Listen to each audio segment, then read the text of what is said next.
sorry about my lateness, friends, but I am super excited. I have green hair now. Greenish blue, seafoam. Isn't it fun? I'm so excited. I'm so excited about my mermaid hair, and I know it's not for everybody, but man, is it ever for me.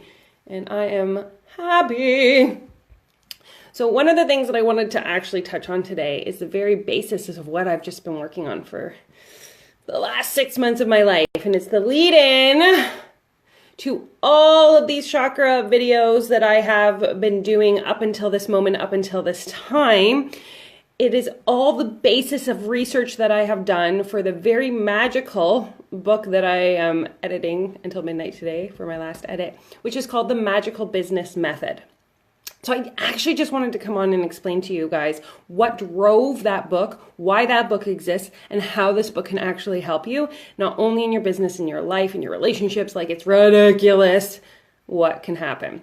So I actually want to talk to you really quick about something called our energetic blueprint. So within our life, when we are born, we begin to energetically take in that in which we are placed. So if you will, depending on where you live, what your parents teach, what your teachers teach, all sorts of like people you come in contact with, your relationships, early boyfriends and girlfriends, all of these things, they create within you, as I call it, an energetic blueprint that will begin to manifest the belief systems that you engaged in.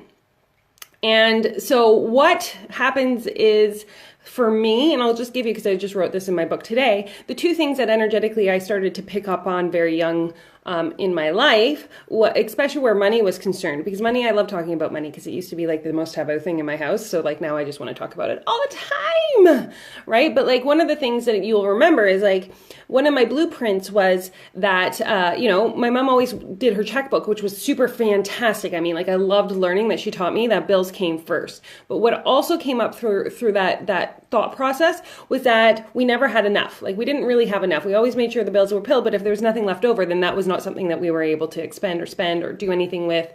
And so for most of my life, I've always lived in this lack mentality that we didn't have enough. There was never enough. There's never enough money. The other thing that thank you, Teresa, I love my hair too. The other thing that I lived in was like, our parents grew up the best that they could. So my dad grew up with the mentality that, we, as children, we figure our shit out. And I mean, let's be honest, this is something that a lot of parents do, is you got yourself into this hole, now you're going to get yourself out of this hole. And so my dad grew up with that kind of parents that were like, if you got yourself in trouble, then that's totally cool, but you got to get yourself out of trouble. And money doesn't go on trees. I love that one. Money doesn't grow on trees. Why can't it? Like, let's just pretend. Like, I got to tell you, I got a money tree right over there. I look at my money tree every single day because I truly believe that money can grow on trees now, because there is absolutely nothing in this world energetically that cannot happen. So in my early imprint was the thought that, lack. We didn't have anything. Money didn't go on trees. If you got yourself into trouble financially, we would stay in trouble financially. Like, there was no out. There was no way to fix or solve a problem. That life had to be hard. That we were not meant to have things easily. That the problems were not easily solved and fixed. All of these imprints started to become who I was energetically. Thank you, guys. So energetically, that meant every single day, I would call more lack, more challenge, more hardship, more difficulty, because I truly believed that that's what life had to be like. Now, over the course of the last 7 months, I was gifted with something when I opened up, because let me tell you, the day I invested in writing my very first book, I was in overdraft. There were creditors calling, and the program was a lot of money, like over $10,000 American. For me, that was over like 15,000 Canadian. With $0 to my name, I decided to take the biggest leap of my life. And this particular leap was a declaration not to anything else but the energetic universe that stated that the time in my life had come where change needed to occur, and that I was ready for an outcome that was unscripted, unwritten, and not even inside me yet. right? I was ready to clear patterns of energy that were not like serving me. So I have gone through with you guys all of the different energy systems, the chakra systems, and how holding on to the things within you don't serve you. So for instance, we talked about in the root chakra that if you're still striving to be a part of a tribe that is not your tribe, like I had done for many, many years, right? Putting all that energy into serving a tribe that is not your tribe makes it so that vibrationally you can't actually participate with the people who are your tribe. So energetically, there's a clearing that needs to take place where you take that energy back and then you use it in the right place. So one of the things that the magical business method is teaching you how to do that, teaching you how to stand firmly in your body with confidence, with every part of yourself firing in every single way, standing in your stardust, shining your light freaking as bright as you can into the world, right? That's the work. We clear out the shit that isn't serving you so that we can bring in. When we get to your solar plexus, which is your belief system about yourself, this is the stuff that matters, guys. This is the stuff that if you find yourself not being able to push through, move forward, figure out what's going wrong in your business, then these are the things that technically, energetically have been programmed within you. So like if you were ever told like you're to be seen and not heard, if you were ever made to feel that your voice didn't matter, if you kind of felt like a shadow or that you were invisible, how do you expect to stand in front of people like this and say like, no, this matters, this is impactful? You got to clear out the the belief systems people had put within you that are not serving you anymore in order to stand in a brand new energetic space, clear, free, clean, of how you see yourself and how you want to put yourself out into the world. I know some of you used to be empaths and sensitives. It's just who like my jam is. I don't say I work with you guys, but it's like we're kismet. It's like we know each other. And so we get these major heavy hearts going on. We walk around, we see something sad happen on the sidewalk, like there's a dead bird. It hurts our hearts, right? Like we take that pain in. We take the pain in. I know, isn't it fun? It's my hair. I know I love talking about my hair because it's heart chakra. I went green for the heart chakra because that's my chakra, right? So your heart, we take in the pains of others. We take in the news. We take in it. We believe it's our lot in life that if somebody's hurting, we're going to go sit beside them. We're going to absorb that for them. And so that they leave feeling better. But what happens is it starts to weigh down our heart. Like imagine if you're a sponge and it's like loaded. It's loaded with like water. It's heavy, it's dense, and you won't be able to clear it. Now our heart is actually the most important part of our body. Not only does it keep us alive physically, right? Because if our heart stops beating, so do we. We just kind of, down we go. It is energetically the life force of our life.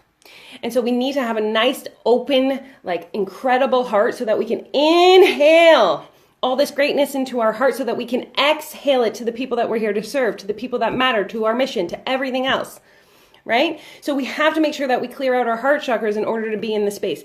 So like a lot of us get to this, and I know this was me before this year had started, was that I was carrying so many other people's pain that I was never able to succeed in my business. I was never able to move forward because all I could feel was everything that wasn't feeling good.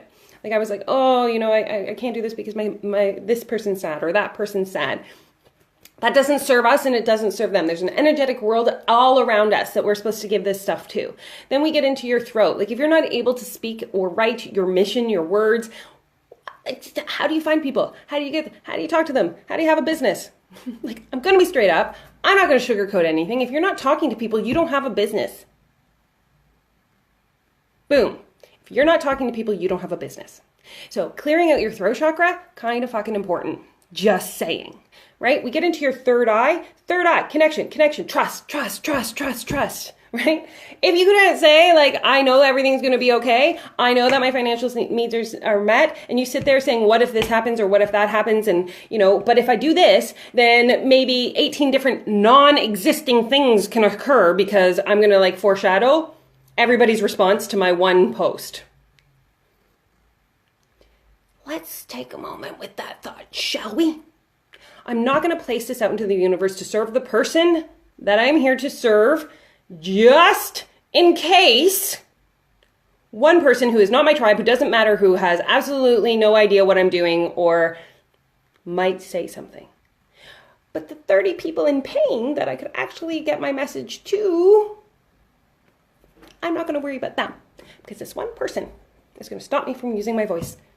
And they're going to stop me from, getting my mission out there because I'm going to play the what ifs game. Guys, I can't tell you how much this like fires me up and why I love doing this energetic clearing. Because if your crown is closed like a trapdoor, universal drive through to the universe, guess what? It's like ordering your kitchen to be serviced and like redone and not telling anybody what you want and then walking into your kitchen and going, oh, holy crap, I hate it. I hate the cupboards. I hate the tile. I hate the counter. I hate the floor. I hate my dishes. I hate everything. But did you tell them what you wanted? Did you actually say, I don't like these colors. I want the subway tile. I want the custom-made kitchen cabinets. I want hardwood floors. Barnwood, actually, not even just hardwood. Did you say any of this? So if you get upset because you don't like the way things are looking in your life right now, but you didn't order anything differently, like, let's be serious. You cannot be upset with what you haven't asked for. And asking is totally freaking cool. It is not shameful, it is not guilty, and it is not something bad. Ask for everything you want. Ask the person that you want for exactly what you want. Ask the universe for what you want for exactly what you want. And guess what happens? Anyone? Anyone? Anyone? Anyone? You get exactly what you asked for. Like, tell me that ain't magic. So the magical business method, which is very, very important to me, and this is why this book is the way it is going in and telling you exactly all the reasons energetically why, it's got to be stirred, why things are happening the way that they are. Because chances are, after doing over 350 chakra readings now, I have been in a lot of bodies. I have seen a lot of energy. So a lot of the reasons why we don't move in a particular direction is because we have this stored energetic blueprint that has no value, doesn't serve us. It is somebody else's idea of how our life should be, and we adopted it, made it our own, and then have been living under that umbrella. Today, I say boo hiss hiss on living on somebody else's idea of what our life should be and standing fully in our power, taking back our idea, clearing out our energy fully and completely so we can stand in our own bodies, making our own decisions, creating our own life, seeing the world in a brand new stinking way. So one of the things I read about, because I just rewrote my whole chapter 1 today, one of the things I just wanted to touch base on is how much my life has changed in a year. So last year, so 2016, right before Christmas, I had quit all my jobs. Like I'd quit all my jobs in August and there was zero money coming in. I told you this at the beginning. So like, I mean, creditors calling, overdraft, Jeff was working, but let's be honest, we have 4 kids and a beautiful house and like whatever. So his paycheck was not cutting it. And I actually said these words to my children before Christmas of last year. I said, don't expect a good Christmas this year because I'm not working and we have no money coming in. This makes me cry. Because I just said to my children, life is hard, money is hard to get, blah, blah, blah, blah, blah. So I was in a Thinking Garage seminars, and the man running it is a dream. He's a little Indian man who just oozes peace of mind and delightfulness. And I was in there, and I was like, because he's talking about money and how money is everywhere, and, you know, we just have to, like, change our perceptions. And I'm like, maybe I just said this to my children. Maybe I said, like, money is we don't have any. And he was like, Tamara, did you really say that? And I was like, yes. And he's like, every day is Christmas. And I was like, well, if you know me, I have OCD obsessive Christmas disorder. So I was like, great, every day is Christmas. But then I'm like, ooh, but every day is Christmas. But what if we don't have the money to support them? And they think that they're spoiled little kids. And what if I make little, like, you know, those kids that go entitled everywhere? And I'm like, I'm to blame for that, right? He's like, no, when you give your kids the freedom to believe that they can have anything what they want when they want it, they don't abuse it. They don't, like, you know what I mean? Run around going like, I want it. New shoes today and tomorrow and every day for the rest of the year. That doesn't happen, right? So I tell you this story because fast forward to only like in the last few months when I have decided that I don't want my children to believe this thought process anymore. I want them to be, thank you guys. I want my children to believe that if they have a problem, they can solve it by just changing their perception. Like every problem is solvable, that we can create money and wealth wherever we see it and want it. It's just a matter of changing that energetic blueprint. So fast forward to like 3 months ago when I was shopping with my daughter at Winners, which is like Target in Canada, and she's in a stall across from me, and we tried on some clothes, and I said, just get whatever you want, right? Because I'm trying to get into the mindset that I want to teach them that money is freely everywhere. And she's like, Mom, I can't. I said, why? She's like, I totaled it. It's $55 worth of clothes. And I was like, what have I done? What have I done that my daughter believes that spending $55 at Winners is going to make or break us as a bank or as a household? I'm like, oh my goodness, I'm starting to create this thought process for them. The same thought process that I lived in for 38 and a half years of my life that kept me very, very like, so dealt with that one. Only about a month ago, we go out for dinner. So there's a place called the Valley Restaurant here in St. Catharines. It's off Arthur Street. It's the most amazing place in the land. It's like this little authentic Italian place, low ceilings, close tables. Like, the owner, they come over. Like, it's just fucking magical. And so we decide to take our two daughters out there for a beautiful meal to celebrate my books and whatever, right? And literally, they open up the menu and my stepdaughter goes, "We can't eat here." And I was like, "What do you mean we can't eat here? It's my favorite restaurant." She's like, "Tamara, the meals are like $20 each." And I was like, wow, think about this. Think about what we're teaching our kids. Think about the words that we use, the energy that we are currently invested in being our actual like DNA, how that's serving our children and what's looking for their life when they move into their 20s, 30s, 40s, believing exactly how you're thinking right now. Like from only legitimately October of last year saying to my kids, "I'm sorry, we're going to have a terrible Christmas because I'm not working, so don't expect anything from us." That was October of last year to August of this year. And then my stepdaughter said, "Tamara, I think I have underestimated the amount of money in this world and the amount of money that you're making." And I said, "Thank you, Claire." She said, and this is something I write every day, and I don't do it in a selfish way, but I say every day I'm a millionaire because I truly believe that if we call what we want, but I put a purpose to it. So I used to write I'm a millionaire, like I make $1 million from my books so that I could retire my husband in June. I retired him in April. Then I wrote I make $1 million from my books so that I can take my girls on a shopping spree, right? I took them on a shopping spree yesterday. Now I'm going to write so I keep giving it an anchoring thought, a reason. And it doesn't have to be, guys, to pay off my debt, because that will happen if you're making a stinking $1 million. So stop thinking like all the time in debt. If you think in debt, it happens, right? So next is I'm going to make $1 million from my book so I can take my family of 6 to Mauritius Islands to visit Anique, who I love, who is moving there. Why not? Why do we have to live in a world where everything is infinitely impossible? Why can we not live in a world where everything is infinitely possible? That is what the magical business method is all about. It is about going in and taking all the energy that is inside you right now that is not serving you. Removing it like weeds